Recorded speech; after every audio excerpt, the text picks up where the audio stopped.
Alors on redémarre, excusez-moi. Donc lorsqu'un homme ne cherche pas à comprendre les allusions adressées par Hachem et qu'il ne médite pas sur ce qui lui arrive et sur la voie qu'on lui fait prendre. Donc on avait dit la dernière fois que Hachem il utilise la notion des portes fermées. C'est quoi les portes fermées? C'est qu'en fait, Hachem nous amène, j'ai envie de dire presque de force, sur le bon chemin. Le bon chemin, c'est quoi? C'est le chemin de notre réparation. Et effectivement, oula, est-ce que vous m'entendez? Voilà, je viens de comprendre que, Baruch Hashem, je n'avais pas mis le son. Baruch Hashem. Alors on reprend, Bezat Hashem. Donc on dédicace ces vidéos, ce shiur pour Rabbi Yoshayahu Pinto, Yosef Ben Pinto. Qu'Hachem lui donne la réfoua chez les mains, Bezat Hashem, et tous les cholés Israël. Amen. Alors, on est page 52 du Jardin de la Foi. Donc lorsque l'homme ne cherche pas à comprendre les allusions adressées par Hachem et qu'il ne médite pas sur ce qui lui arrive et sur la voie qu'on lui fait prendre, il vit dans un manque de communication avec le Créateur. On avait dit la dernière fois qu'une des grandes spécialités, si je puis dire, d'Hachem, c'est d'utiliser la technique des portes fermées. En fait, ces portes fermées cette technique-là nous permet tout simplement de prendre toujours le meilleur chemin pour nous et pour notre réparation. Des cieux, on tente de l'amener dans la bonne direction pour son bien, mais il s'obstine à s'orienter différemment. C'est très important de faire toujours un bilan quand on sent qu'il y a des blocages dans la vie, d'accord, dans tous les domaines possibles et inimaginables, que ce soit sur l'argent, l'éducation des enfants et toutes ces choses qui nous touchent.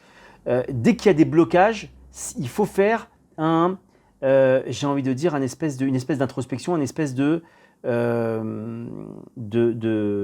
check-up, à savoir pourquoi j'ai ça, pourquoi ça bloque, d'accord?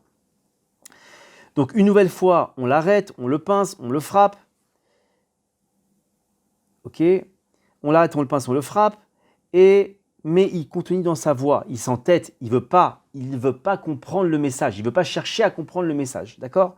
Ainsi, il vit sa vie avec difficulté et dans l'amertume, puis il s'étonne que rien ne marche pour lui.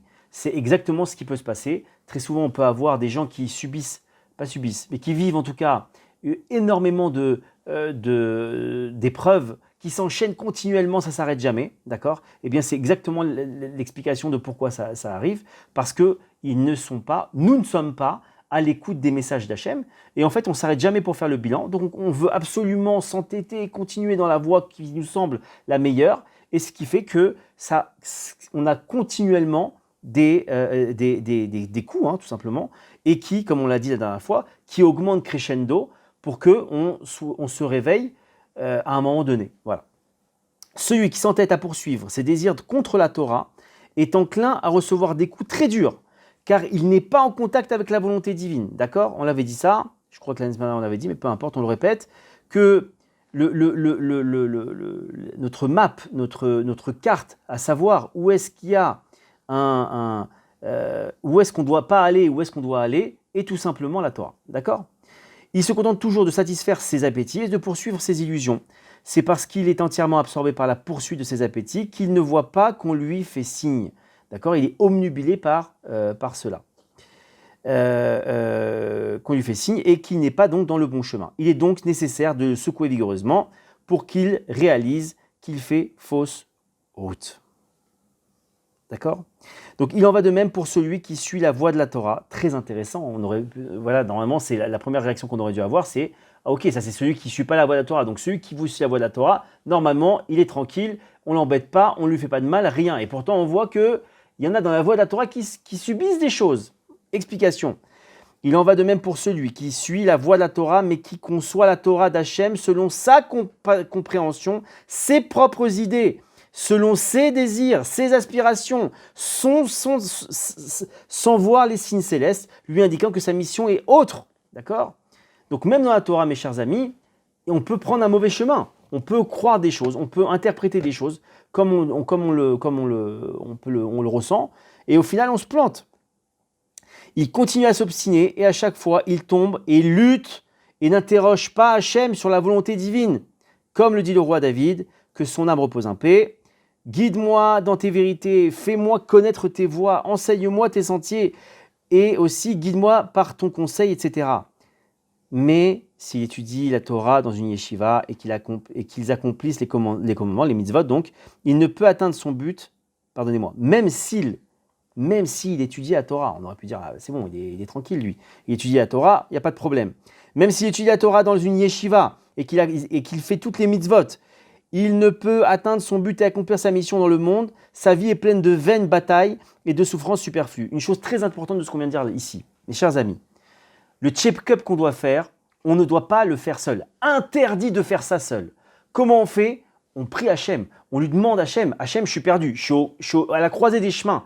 Hachem, je ne comprends pas tes signes. Il y a une ribambelle de choses qui arrivent et moi, je ne comprends pas les signes. Je t'en prie, comme dit David Ameller, guide-moi dans ta voie, fais-moi connaître tes voies, enseigne-moi tes sentiers, je ne comprends pas, guide-moi, où je suis, qu'est-ce que je dois faire? J'ai des blocages, ok j'arrête, mais j'arrête mon délire, j'arrête d'être têtu, mais je veux savoir maintenant, qu'est-ce que toi tu veux? J'ai compris que c'était ta volonté qu'il fallait faire. Ta volonté c'est que je fasse ma réparation. Maintenant, montre-moi où je me plante. Et ça c'est fondamental. Sinon, c'est tannée sur tannée sur tannée sur tannée et ça ne s'arrêtera pas. Parce que mes chers amis, il y a une règle. Celui qui veut se battre contre Hachem, il perd. Tout le temps, tout le temps, tout le temps. D'accord? Avec l'aide d'Hachem, béni soit-il, donc, ce livre, on parle du jardin de la foi, nous enseigne comment saisir ce qu'Hachem attend de nous dans toutes les circonstances de notre vie, afin que nous puissions atteindre le but dans lequel nous fûmes créés. Mes chers amis, je le rappelle pour ceux qui n'étaient pas là, que chacun a un but précis qui n'est pas du tout celui de l'autre, d'accord? Chacun, on a une mission bien précise, propre à chacun, avec nos outils, nos instruments qui sont notre vie de famille, là où on habite, notre situation socio-culturelle et autres. Et c'est ça qui sont nos outils, et on a ce qu'il faut pour réussir notre mission, ni plus ni moins. Et donc, donc, en dehors de nombreuses souffrances et des difficultés que nous éviterons, nous goûterons aussi au paradis dans notre vie, à plus forte raison dans la vie, dans le monde à venir. Pourquoi on parle de paradis ici finalement? C'est très simple.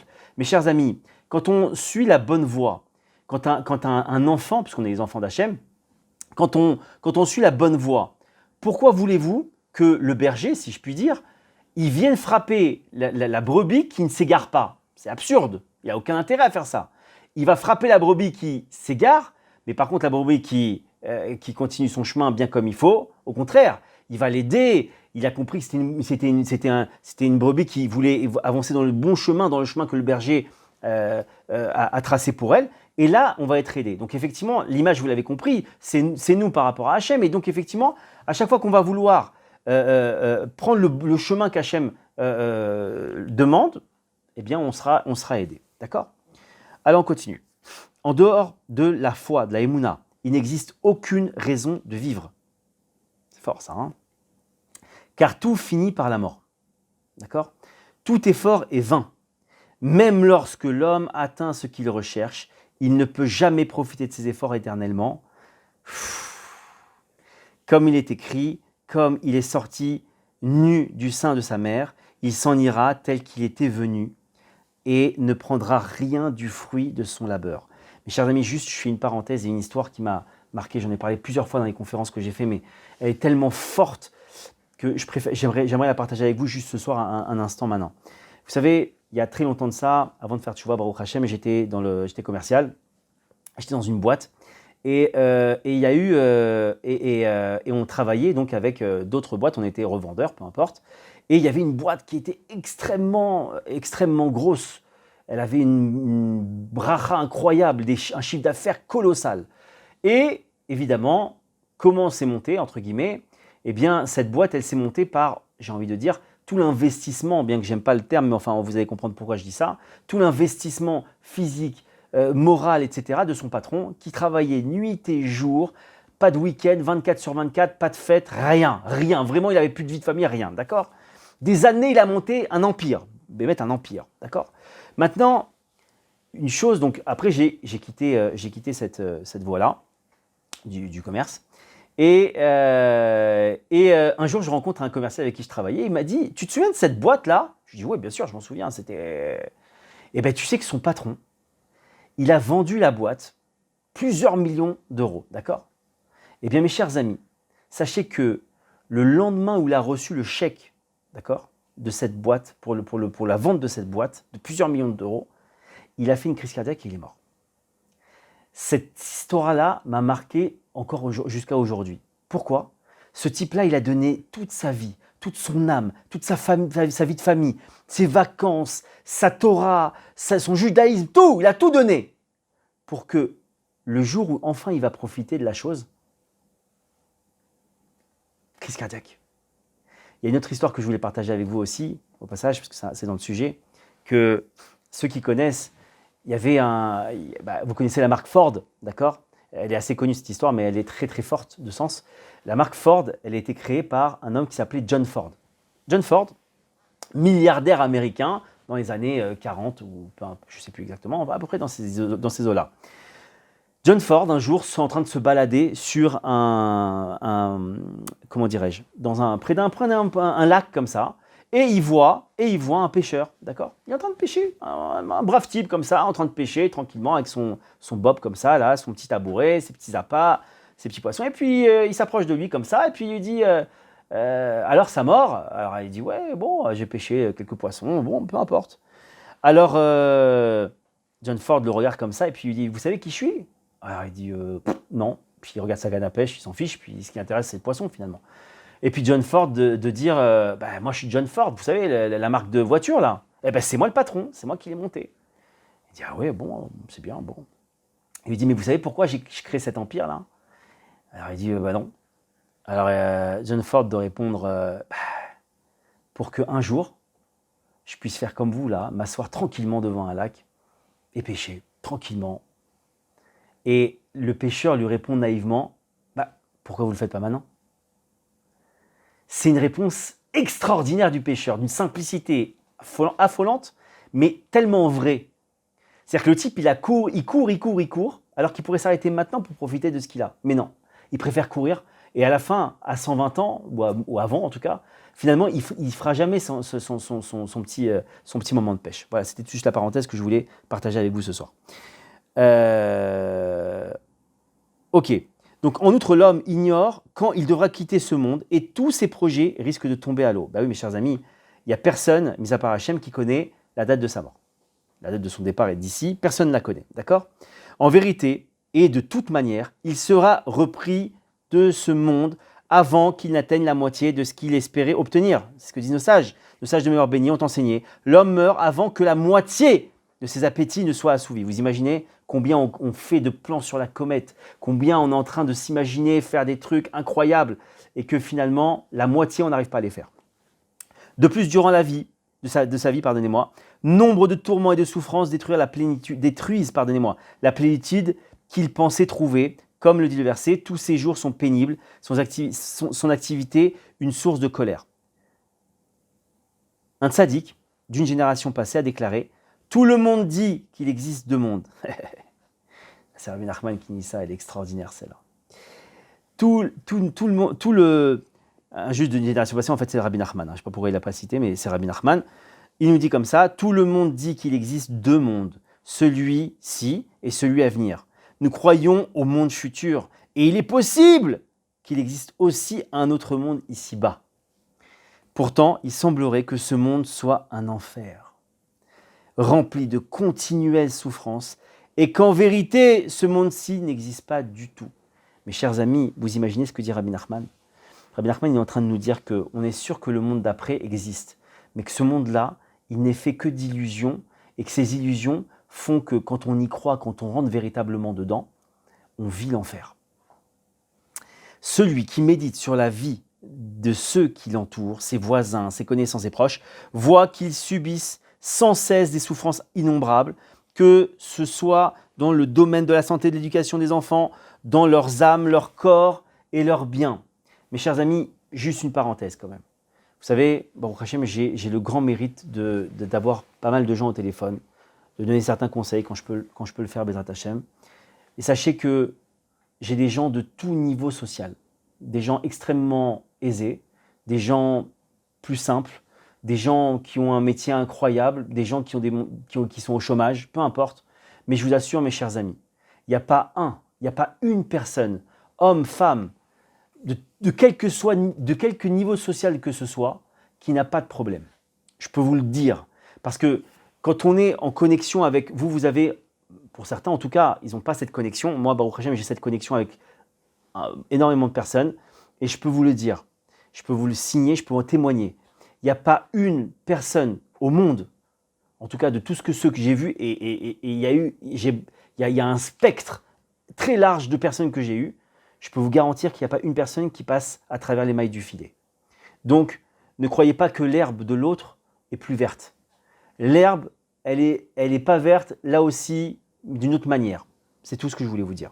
Lorsqu'on médite attentivement sur les histoires des gens riches, tiens, voilà, et sur leur réussite, entre guillemets, on s'aperçoit que derrière elles se cache d'ordinaire une personne misérable et tourmentée, sans compter les nombreux cas de faillite, de suicide, chas v'shalom, de divorce, etc., qui accompagnent ces pseudo-réussites. Ces exemples nous prouvent clairement qu'il n'existe aucun vrai repos dans ce monde que sans la foi, il n'existe aucune raison de vivre. Pourquoi il n'y a aucune raison de vivre? Pourquoi c'est une parole si forte? Parce que mes chers amis, quand on rentre pas la foi dans sa vie, et que la vie, de toute façon, elle est là, Hachem, il est là pour nous redresser quand ça ne va pas. Alors imaginez que le type, Hachem, par bonté infinie, il veut redresser cette personne du mauvais chemin, et que lui, il ne met pas la foi dans sa vie, dans sa vision des choses, dans son analyse des choses, alors c'est une éternelle victime.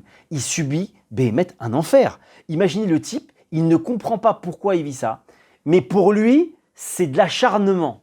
Il se dit, mais c'est pas possible, j'enchaîne, c'est le malchanceux, quoi. C'est Gaston Lagaffe, je sais pas c'est l'aimant à catastrophe. Mais en vérité, mes chers amis, si cet individu-là, il mettait la foi dans son analyse, il prenait ce recul-là, il avait ce recul-là de se dire, mais attends, pourquoi ça m'arrive? Et il se dit, attends, mais Hachem, il veut quelque chose, etc., etc. Je vous garantis que quand il change et qu'il voit les modifications que ça apporte, alors c'est véritablement le paradis sur terre. Néanmoins, je continue. Néanmoins, c'est grâce à la foi, à la Emouna, que l'homme trouve un goût et une raison à chaque chose. Tiens, c'est ce qu'on vient d'en parler. Même l'homme qui n'a connu que tourments et douleurs durant sa vie trouvera une forte, et authentique consolation dans la foi. C'est ce qu'on disait il y a quelques instants en fait. Il va avoir des explications. Mes chers amis aussi, c'est très important ça. Quand on commence à se tourner vers Hachem et qu'on demande des choses, quand on demande à voir plus clair, etc., sachez que Hachem dévoile les choses. Il n'a aucun intérêt à nous laisser dans ce brouillard ou dans cette chose complètement floue qui s'appelle la vie. Parce que sinon, chas v'shalom, ce serait un bourreau, mais ce n'est pas du tout ça Hachem. Hachem, lui, il veut simplement qu'on redresse les voies. Et on continue. Et s'il est proprement guidé par cette chouva, donc par son repentir, il méritera aussi de trouver la délivrance de ses douleurs. Incroyable. Et il est évident qu'Hachem ne désire pas faire souffrir l'homme et que son seul but est de l'éveiller à la tchouva, donc au repentir, pour qu'il puisse véritablement vivre et goûter à la vie. Le but d'Hachem, mes chers amis, on l'a dit ici, c'est qu'on arrive véritablement à vivre et à goûter à la vie. C'est incroyable. Voilà. L'homme qui sort dans la rue voit un monde tendu et en colère. Bon, là en plus on est en plein dedans. On est vraiment dans le monde tendu et plein de colère. Des manifs, ras-le-bol de tout le monde a envie de tout éjecter, c'est de la folie. Le monde entier se presse et oppresse. Pour partout, on entend des risques et des disputes. D'accord? Effectivement, il y a énormément de problèmes. Et ce sont donc les résultats du manque de foi. Si les gens possédaient la Emouna, la foi, ils seraient tous calmes et heureux et tout se réglerait dans la plus parfaite harmonie, car chacun saurait que sa vie est réglée selon la providence divine et qu'il n'existe aucune raison pour oppresser ou s'irriter. Imaginez, mes chers amis, dans un embouteillage comme ça, ou une queue de poisson, allez, c'est comme ça, et le type il est sur l'autoroute comme ça, il est tranquillement en train de rouler, bouf, il y a un type qui lui fait une queue de poisson, le type il est très énervé, hop, il poursuit, machin, et ça finit très mal, d'accord? Maintenant, si on revoit la scène avec de la Emouna, qu'est-ce qui va se passer? Le type, on lui fait une queue de poisson. Première réaction du type à qui on fait une queue de poisson, ah, pourquoi Hachem me fait une queue de poisson? C'est marrant ça. Il a utilisé ce type-là pour me faire une queue de poisson. Tiens, analyse tout de suite, tic-tac. Bon, alors si je subis une queue de poisson, c'est que j'ai fait une queue de poisson, il faut que je fasse tchouva à quelqu'un à qui j'ai fait une queue de poisson, ou quelque chose qui ressemble. Et il recherche, il s'arrête sur le bas-côté, il recherche, et puis finalement il appelle quelqu'un à qui il n'a pas fait une queue de poisson, mais il a fait quelque chose qui n'était pas très très droit, et tchouva, et tout va bien. Il ne s'est pas irrité contre la personne qui lui a fait le queue de poisson, il a une bonne analyse, il est rentré dans le droit chemin, et magnifique, il est au paradis, et tout s'arrange. Et puis Hachem dit, voilà mon fils, il a fait tchouva, je vais l'accompagner, je vais l'aider, et on y va. Le monde serait alors très beau et agréable à vivre, c'est ce qu'on vient de dire.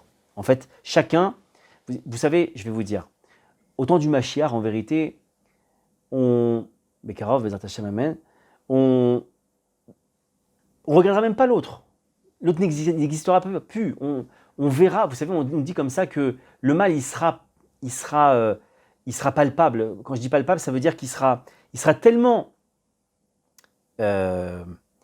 visible que on rentrera même pas dans ce truc. Imaginez, j'ai donné ça d'une voix, imaginez, il y a un type, il vient, un type dans les affaires comme ça, il vient voir un bonhomme dans la rue et il a une grande pancarte écrit escroc. Imaginez, maintenant c'est ça, au temps de ma chère, c'est ça qui va se passer. Le type, il a une grande pancarte écrit escroc comme ça, et il lui dit, hey, dis-moi, tu sais que j'ai une super affaire pour toi, ça t'intéresse de signer avec moi? Et il y a écrit escroc, et ça clignote comme ça, attention, je suis un escroc.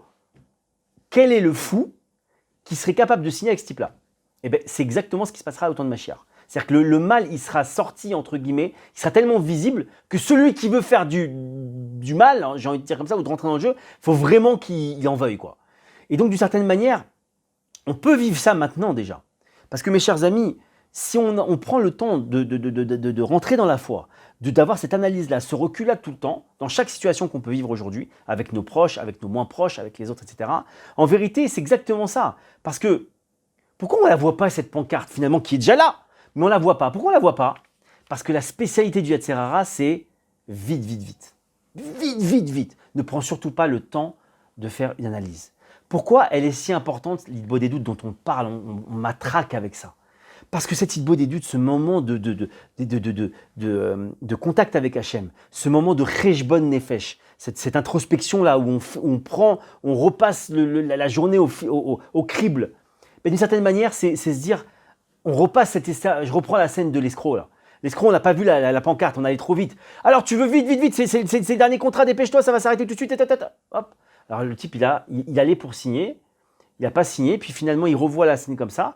Et ce Cheshbon Nefesh, c'est comme un film au ralenti. Le film au ralenti, on commence à analyser comme ça, on regarde un petit peu. Tiens, c'est marrant, j'avais pas vu ça. J'avais pas vu ça. J'avais pas vu la pancarte qui clignotait là, escroc, escroc, escroc. Oh punaise. C'est ça toute la force du Cheshbon Nefesh qui fait partie de la Hitbod des doutes. C'est en vérité de repasser, j'ai envie de dire comme ça, ce film au ralenti de notre journée pour se dire, attends, je vais pas aller trop vite là. Je vais prendre le temps de passer chaque étape. Et si maintenant, pardonnez-moi, ce type-là, il revient à la charge, je vous garantis que même si vous ne voyez pas sa pancarte, vous vous souviendrez que quand vous avez fait votre Cheshbon Nefesh, ah tiens, je me souviens que ce type-là, il avait une pancarte qui brillait, qui s'était écrit escroc. Bye bye mec, je ne vais pas faire d'affaires avec toi. D'accord? Et c'est ça, la force de la Hitbod des doutes. Je continue. Si tous possédaient la foi, la Emouna, il est évident que le monde deviendrait très agréable. On a dit, c'est là l'essentiel de la délivrance à laquelle nous aspirons. Incroyable, j'ai pas lu la suite, je vous en ai parlé, voilà, c'est ça Mashiach. D'accord? Donc celui qui veut avoir Mashiach avant l'heure, voilà, cadeau de ce soir, voilà, je vous ai dit comment arriver au niveau qu'on aura au temps de Mashiach avant Mashiach. Magnifique. Même les guerres entre les peuples, etc., serait inconcevable si la foi régnait dans le monde, car chaque nation serait satisfaite de son sort, et accepterait avec amour la providence divine à son égard. Vous imaginez, extraordinaire, la Turquie, la Grèce, la Russie, les États-Unis, tous en train de se dire, voilà, imaginez Trump en train de faire ça Hitbod des doutes dans le bureau ovale, extraordinaire. Vous imaginez, il fait son Cheshbon Nefesh en train de dire, mais attends, la Chine, qu'est-ce qu'ils ont fait? Ah oui, d'accord, non, c'est que Hachem, il n'y a que Hachem, ok, donc je ne vais pas leur en vouloir, mais qu'est-ce que truc?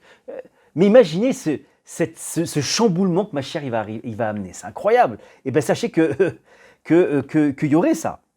Il n'y aurait plus de guerre, il n'y aurait plus rien. À l'État, et on y va. Il est inutile d'ajouter que les nations se comporteraient les unes avec les autres avec justice. Oh là là, qu'est-ce que c'est beau ça. Bonté et entraide, etc. Et il est donc dit dans une prophétie de la fin des temps, on y est encore, que quoi?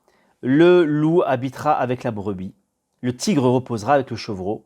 Plus de méfaits, plus de violence, et sur ma sainte montagne, donc ma c'est Hachem, on parle d'Hachem, car la terre sera pleine de la connaissance divine, comme l'eau abonde dans les lits des mers. Une paix magnifique surgira sur la terre lorsqu'elle sera remplie de la connaissance divine, c'est-à-dire de la foi. Mes chers amis, vous imaginez, les gens ils se battent, ils font des pétitions, ils font des manifs, ils font des boycotts, ils font des guerres pour que le monde aille mieux. Et bien voilà, ce soir, on lance une nouvelle opération, la paix dans le monde entier. Comment on fait? On diffuse la foi dans le monde. Oh, révolution.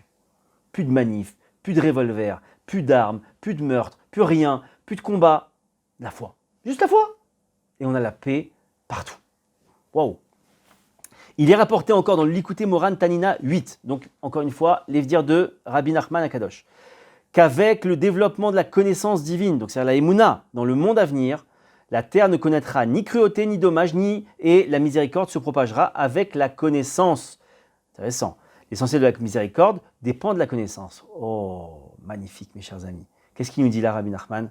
Il nous dit quoi? Il nous dit que la manière d'amener la miséricorde dans le monde, la miséricorde, que chacun soit miséricordieux avec, avec ses proches, avec lui-même, avec les autres pays, avec le monde, c'est en diffusant la foi. La foi, c'est lorsqu'on injecte de la foi chez quelqu'un, eh bien, ça crée en lui un élan de miséricorde. Pourquoi? Parce qu'évidemment, comme on l'a dit, il a une nouvelle vision des choses, et le fait d'avoir une nouvelle vision des choses fait qu'il a une autre réaction. D'accord? Sans la foi, sans la émouna, aucune raison n'oblige l'homme à faire le bien et à s'éloigner du mal, à vivre en société et à fonder une famille. Effectivement, il n'y a pas la foi, donc pas de foi, pas de Torah. S'il n'y a pas de Torah, anarchie. Anarchie. D'accord?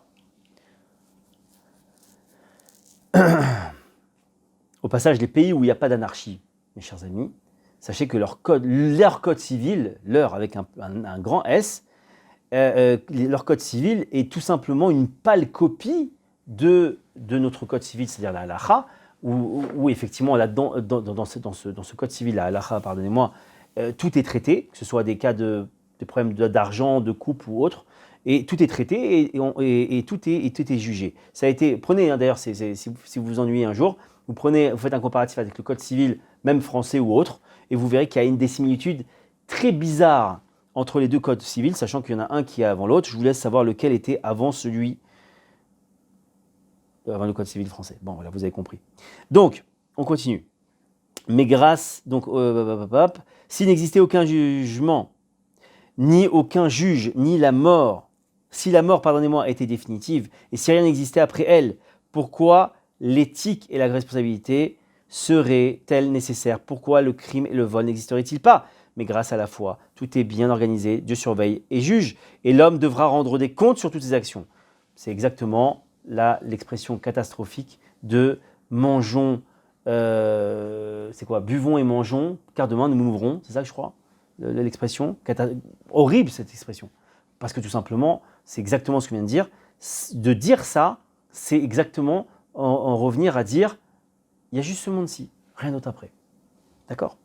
Sans la foi, sans la émouna, l'homme pourrait se croire intègre et juste et agir à sa guise. Et oui, mes chers amis. Robin des Bois. Grande question, ça. Hein? Robin des Bois, tzaddik ou rachat? Ben, première vue, tzaddik. Il donne à manger aux pauvres.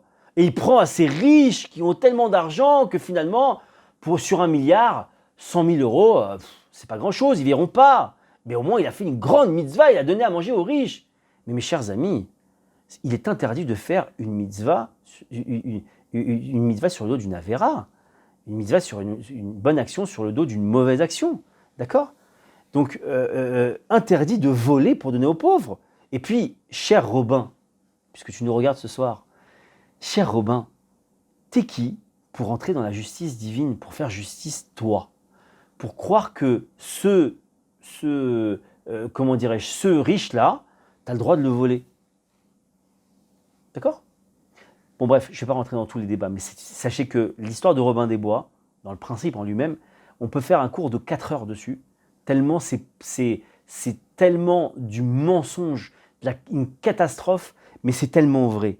Mes chers amis, Robin des Bois, c'est le fruit de l'être sans foi. Sa justice, elle est ce qu'il pense juste. Et ce qu'on pense juste, la plupart du temps, n'est pas de la foi. Et oui. Toutes les fautes lui sembleraient normales, et à cause des désirs pardonnez-moi, toutes les fautes lui sembleraient normales à cause des désirs qu'il le dévore, tout simplement parce qu'il va tout simplement justifier tout ce qui l'intéresse, qui justifie. C'est les fameux Grecs qui, à travers cette pseudo-mythologie, qui faisaient croire que comme les dieux se permettaient des choses, ils pouvaient se les permettre aussi. Donc ils ont inventé des dieux, qui s'appelaient les dieux grecs, d'accord ? Et puis on avait un certain Zeus qui était capable d'aller courtiser des femmes. Donc si Zeus peut le faire, évidemment, moi, un simple être humain, qui suis-je pour être plus haut que Zeus ? Chas v'shalom.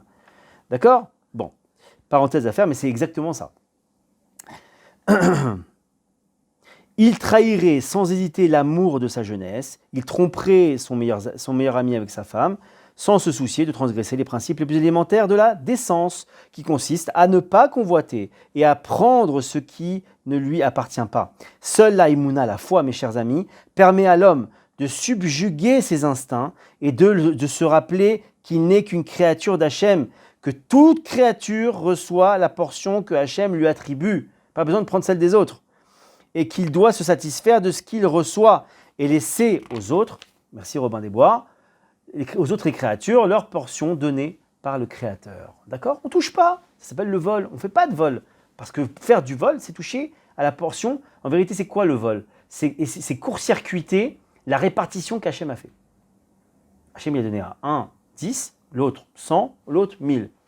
Celui qui a 10, il vient prendre à 1000, il intercède dans la répartition d'Hachem. Il est en train de dire à Hachem, Hachem, si je peux me permettre, tu t'es trompé dans ta répartition, je vais la refaire. Hein ? C'est ça, hein ? Il a bien raison. Sans la foi, il est possible d'arriver à des pensées contraires à la vérité. Par exemple, soutenir que le vol et le meurtre sont prétextes de justice et de vérité. Merci encore une fois Robin des Bois. Des bandes pillards des riches pour distribuer aux débutants aux pauvres. Tiens, on en parlait il y a quelques instants. Il ne recule même pas devant le meurtre et d'autres abominations de ce genre. Les croisades, c'est quoi ? C'est ça. Les nazis, Marchema Vezicham, c'est quoi ? C'est ça. C'est quoi ? Il y a toujours eu une pseudo-justice derrière tout. Il y a toujours une cause. Très juste, évidemment. Si ces gens avaient la Emouna, ils ne seraient jamais arrivés à des idées tellement perverses. Car ils auraient su que la cité possède un dirigeant. C'est le Créateur, Hachem. Lui seul décide qui sera riche ou pauvre et personne n'est autorisé à faire sa propre justice et à tenter de changer la providence divine. D'accord ? Ce qui nous intéresse là, c'est de comprendre que chacun a en hébreu on dit son reshoot. Chacun a son domaine, d'accord ? Chacun a son domaine, chacun a donc on regarde chez nous, il n'y a pas besoin de regarder ailleurs, mes chers amis. Il n'y a pas, d'ailleurs c'est très, très marrant ça au passage, une petite parenthèse qui est très intéressante. Vous savez qu'il y a une chose très importante chez les hommes, je le dis au passage parce que si vous voulez, messieurs, entre autres, bon mesdames c'est un autre sujet, vous c'est la tignoute, mais pour les messieurs c'est la protection des yeux. Cette protection des yeux, sachez que protection des yeux, ça veut dire se protéger des yeux des choses qui nous sont pas permises. C'est quoi pas permise ? Des femmes qui ne sont pas la nôtre, par exemple, c'est pas permis. Des affiches de femmes qui ne sont pas les nôtres, c'est pas permis. Bon, alors le pauvre, si sa femme elle est sur les affiches, le pauvre, bon, ça c'est pas de bol. Mais je parle pas de ça. Je vous parle de faire attention à des choses qui ne sont pas les nôtres. Même protéger ses yeux, j'ai envie de dire des biens d'autrui, c'est aussi une forme de protection des yeux. Mais en tout cas, sachez que normalement, celui qui veut protéger ses yeux, normalement, il ne doit pas dépasser ce qu'on appelle Arba Amot. Arba Amot, c'est une distance qui est à peu près de 2 mètres. C'est quoi Arba Amot ? Dans la loi juive, c'est la délimitation d'un domaine privé. Lorsque on veut dire qu'on est dans un domaine privé, ce domaine doit faire au minimum Arba Amot, 2 mètres sur 2 mètres. D'accord ? Ce qui est très intéressant, mes chers amis, et l'image est tellement belle, comme quoi notre Torah elle est superbe, C'est que dans la loi juive, on te dit que tes yeux ne doivent pas dépasser Arba Amot pour faire attention à ne pas regarder des choses qui ne te sont pas permises. Et en vérité, on te dit comme ça que en ne dépassant pas Arba Amot, en vérité, tu ne regardes que ce qu'il y a dans ton domaine. Tu ne sors pas tes yeux de ton domaine. Ton domaine, c'est ta femme à toi. C'est tes biens à toi. Les biens des autres, pas besoin de les regarder. Ils ne doivent pas t'intéresser. Le monde entier est rempli de telles erreurs, car sans la foi, chacun peut décider où est sa vérité, effectivement, comme on l'a dit. Mais c'est un grand mensonge susceptible de détruire le monde, mes chers amis, afin ainsi fleurir les mouvements destructifs, et révolutionnaires, comme le fascisme, le communisme, les soulèvements militaires, et je rajoute évidemment le nazisme, et autres folies de notre humanité. Aujourd'hui encore, il existe des mouvements qui menacent la création au nom de la vérité, bien sûr. Cependant, grâce à la Emouna, nous sommes reliés à la vérité du Créateur, qui est l'unique vérité, car il n'en existe qu'une seule. La vérité est immuable, et donc seule à pouvoir maintenir le monde. La Emouna est le fondement du monde. D'accord ? Mes chers amis, en vérité, il est en train de nous dire quelque chose d'incroyable, Rav Arush, c'est que tout simplement, sans Emouna, le monde s'effondre. Si la Emouna est là, le monde continue à survivre. Pourquoi ? Parce qu'on l'a dit, s'il n'y a pas d'Emouna, les gens vont créer eux-mêmes leur propre doctrine, leur propre justice, leur propre code civil, code de loi. Et qu'est-ce qui va se passer ? Évidemment, anarchie, et on y va. D'accord ? Petite parenthèse, si vous avez des questions, je vous en prie, alors soit on les met à la fin du cours, soit vous pouvez lever la main ou me le signaler par message chat en privé. D'accord ? Je continue. S'il fixe un but à la création de l'homme, est-il convenable que le Créateur attende de lui d'atteindre ce but sans qu'il ne lui fasse savoir ? Oh, elle est belle cette question. Hein. Je la répète. Si Hachem il fixe un but, d'accord ? À la création de l'homme, est-il convenable que le Créateur attende de lui d'atteindre ce but sans qu'il lui fasse savoir ? Est-il convenable, je vais expliquer après, est-il concevable que le Créateur récompense et punisse sans faire savoir à l'homme ce qui est permis et interdit ? Est-il convenable si il s'appuie sur l'homme, Hachem, pour trouver lui-même, est-il concevable qu'il s'appuie sur l'homme pour trouver lui-même le but de sa vie ? Ah, incroyable ça.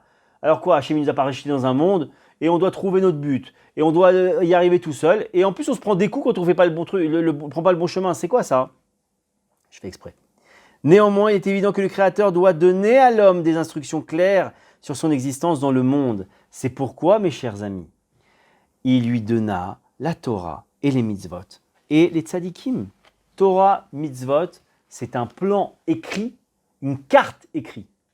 L'explication de la carte, c'est les tzadikim qui les donnent, les justes, qui nous enseignent, donc la Torah, les mitzvot et les tzadikim, ils nous enseignent quoi ? Ce but, et ils nous insufflent la vérité, sans laquelle l'homme ne peut atteindre la foi authentique.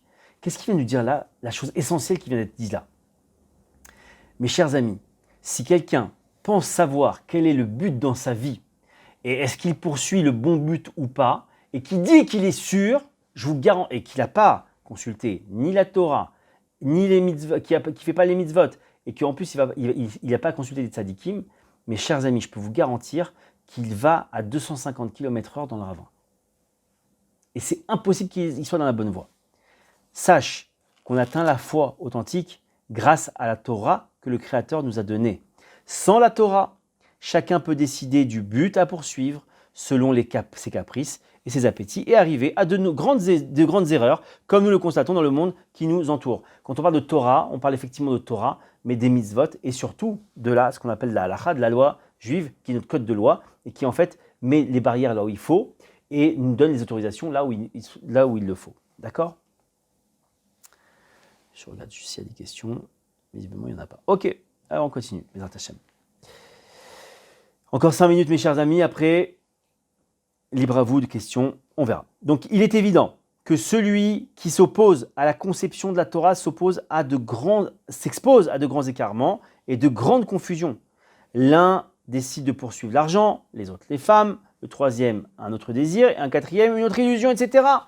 Les égarements sont presque aussi nombreux que le nombre d'habitants au monde, messieurs, dames, au point où le monde entier devient inhabitable, plein de haine, de jalousie, de compétition, de médisance, de vol, de violence, de vengeance, de cruauté, d'injustice, de meurtre, de trahison et autres malpropretés du même genre. Évidemment, puisque imaginez que chacun il se crée son code de loi.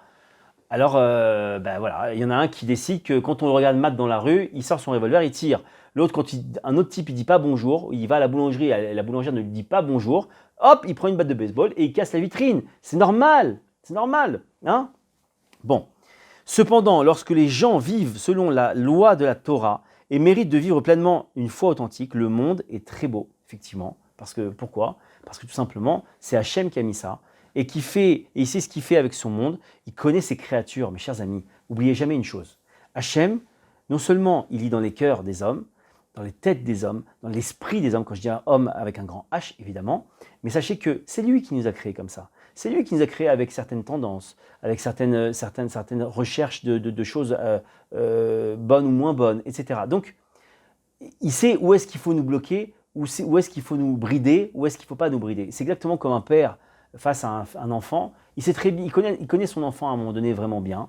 Et je peux vous garantir qu'il sait quelles sont les tendances de son enfant, où est-ce qu'il a ses faiblesses et où il a ses forces. Et il sait que pour le bien de l'enfant, il y a certaines choses. Il sait que l'enfant, par exemple, est gourmand.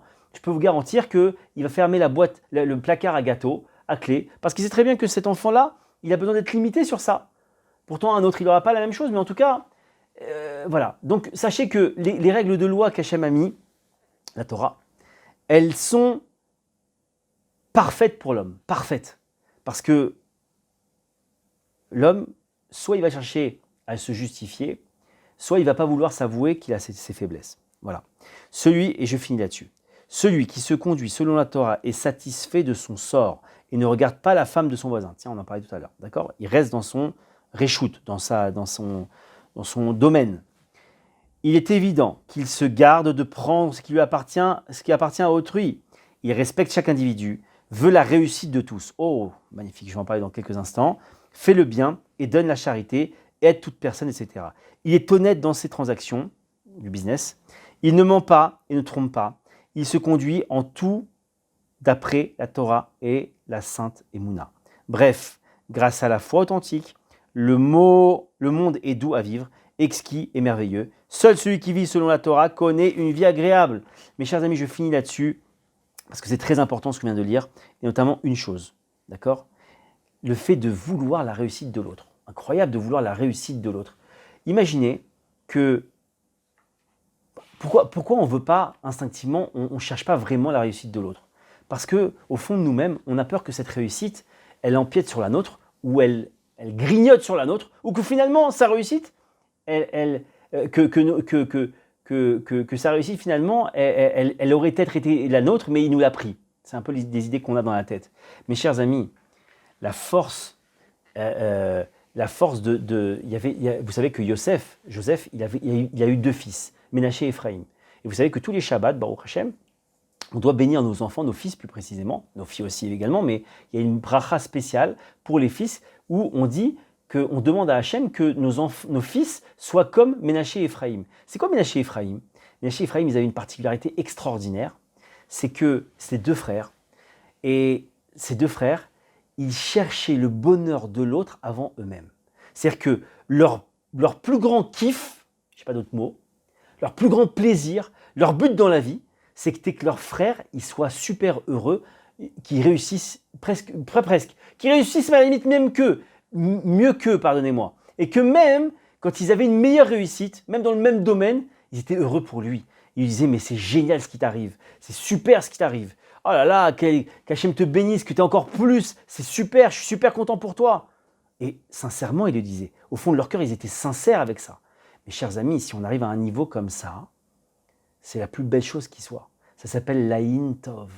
Vous savez, on parle beaucoup de l'Aïn Hara, très très populaire chez les Tunisiens, mais sachez que l'Aïn Tov existe. L'Aïn Tov, c'est l'inverse de l'Aïn Hara. Celui qui a un Aïn Tov, ça veut dire que c'est quelqu'un qui voit toujours de manière positive les personnes. La réussite des autres, il est content pour eux. Il leur souhaite même plus. Et pour lui, à aucun moment, ça entache ou ça peut grignoter sur sa propre réussite. Et c'est très important parce que celui qui a un Intov, dès qu'il pose son œil dessus, et les tzadikim en particulier l'ont, sachez qu'à chaque fois qu'il posera son œil sur quelque chose, la bracha, la bénédiction sur cette chose-là, sera décuplée sans cesse.